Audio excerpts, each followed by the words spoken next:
Dieniņ, šitā reklāma pēdējā laikā gāžas virsū no visām pusēm. Šķiet, ka vairs valstī nekā svarīgāk nav kā atrast, kur sevi izaicināt. Tu vispār braukt māki? Tev ātrums patīk. Rīt tiekamies trasē. Nu, zini ko, nu pat jau arī es gribu kādu izaicināt.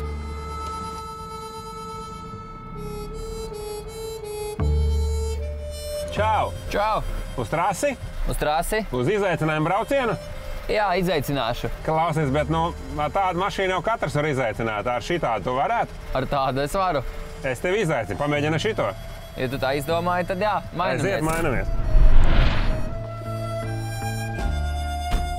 Ar jaudīgu auto jau katrs jūtas sportists. Tu pamēģina tādu parastu mašīnu pabraukt, kurai tikai pārdesmit zirgspēku. Tā mēs ar Reini Nitišu samainījāmies ar mašīnām un nonācām CSDD un Ergo rīkotajā preses konferencē, kurā tika vēstīts, ka labākā vieta, kur piesiet dušu ar auto, ir trase. Nu, šā ideja es varu tikai piekrist. Uz ielas kādam palīdz garām nekaunīgi pa otro rindu vai apbraukt kaut kādu sastrēgumu, nu tā nav māksla, tā ir tikai nekaunība. Šeit ir jāparāda meistarība, un to arī mēs gribam pierādīt. Un tā arī kampaņas būtība, jo patiešām mēs redzam, kā pa ielām braukā, jūtam, ka varbūt jaunie puiši kaut ko neapmierināti, grib izrādīties, pāriem krīt uz nerviem, rada haosu, pārējos padara nervozus. Nu, ir kaut kāda problēma cilvēkos, neslēpšu.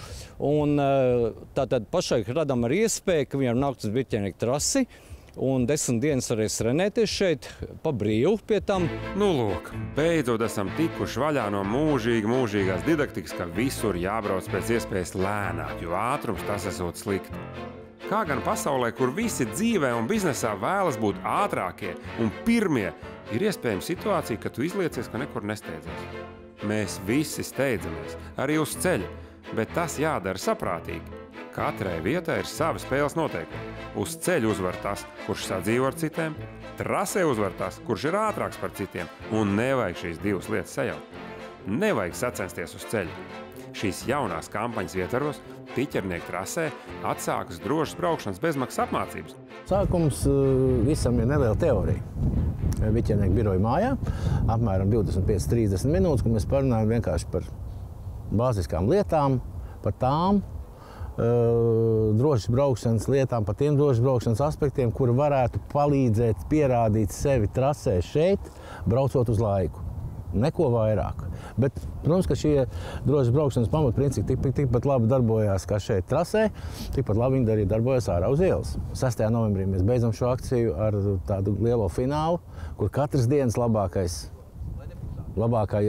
rezultāta īpašnieks iekļūs šajā finālā un saciltīsies par šo superfinālu balvu. Lai šīs sacensības būtu interesantāks, pasākuma laikā tieši tādā pat trasē, kādā brauks visi drošas braukšanas kursa apmeklētāji, tika palaisti pasaules rallija-krosa čempionāta dalībnieki Jānis Baumans un Reinis Nitišs. Tagad visi varēs salīdzināt savu rezultātu ar mūsu ātrākajiem braucējiem. Ironiski, ka šiem čaļiem jābrauc pašiem ar savām mašīnām, bet mēs ar Reini samainījāmies. Jānim tagad būs Ford Focus RS ar pilnpiedziņu un 350 zirgspēkiem.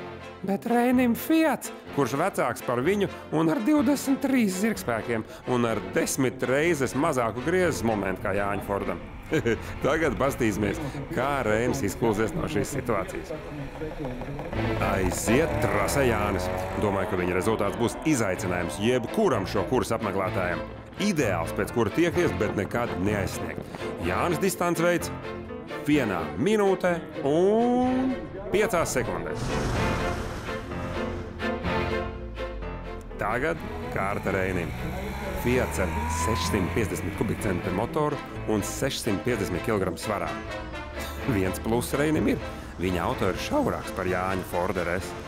Un tā Reinis veids trasi maksimālā no Fiat izspiežamā ātrumā. Un rezultāts ir 1 minūte un 15 sekundes. Par 10 sekundēm lēnāk nekā Jānis. Lūk! Tas būs koridors, kurā jums būs jāiekļaujas. Ja atbrauksiet uz kursiem ar jaudīgu auto un ambīcijām, jums jācenšas aizsniegt Jāņa Baumaņa rezultātu. Bet, ja jums gadīsies tāds lēnīgāks auto, nekas neataisnos, ja būsiet lēnāk par Reinu Nitišu. Viņš ir ielicis atzīmi ar vismazjaudīgāko iespējamo auto. Ja būsiet trasē lēnāki, ejiet pie Normunda Lakstiņa un prasiet padomu. Nu, Jāni, kā bija sacensībā? Galvenais, man liekas, ir tas, ka nevajag spiest gāzi grīdā. Tas ir viennozīmīgais, ko es varu ieteikt, ka tas nav vienmēr ir ātrāk, ja tu spied gāzi grīdā. Sevi šādās trasēs, kur ir ļoti daudz piloni, ir arī jābremzē laicīgi, lai neizslidētu pa ātru kaut kur ārā. Nu, un, principā, galvenais ir braukt pēc īsākas trajektorijas, tad arī tas laiks arī ir ātrāks. Kamēr Jānis aicina apgūt labākās auto vadīšanas iemaņas trasē, es izgāzīšu ar pat iemainīto Seatu. Jāpaskatās, ko tas Reinis ikdienā pārvietojas. Ķīveri man tāda paliela, atstāšu cepuru galvā. Aiziet! Te laikam tā. Ak, Dievs, pirmo reizi redzu, šitāds līkuma biķerniekos. Tā, tev vajag uz iekšu vairāk. Jo, kad tur laikam vajag uz āru. Te laikam atkal vajag uz iekšu. Nu, ziniet, trasīte ir pavisam laba. Te būs jautri. Bet vai Reinim te bija jautri? Man noteikti, ka bija interesanti visur, kur ir chronometrs un trasi, tas jau startā, jau skan interesanti. Un arī visas figūras, kas ir trasē, tās ir braukšana starp piloniem, pa šaurām vietām, pa līkumiem, tas pats slaloms, jo tās visas ir pamatlietas labai un ātrai braukšanai un tāpat laikā drošai braukšanai.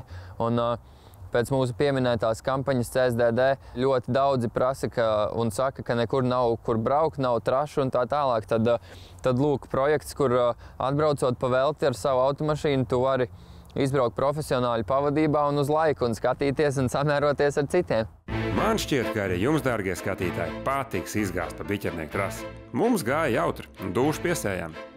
Ja netiekat uz biķerniekiem, jūsu rīcībā ir jebkura slēgta teritorija, pļāva vai aizsals ezera ziemā un varat uzrīkot paši savus treniņus. Nu, kad ziema pienāks, būs slidenāk. Izaicinām sevi uz jaunām trasēm, nevis uz vecajiem ceļiem.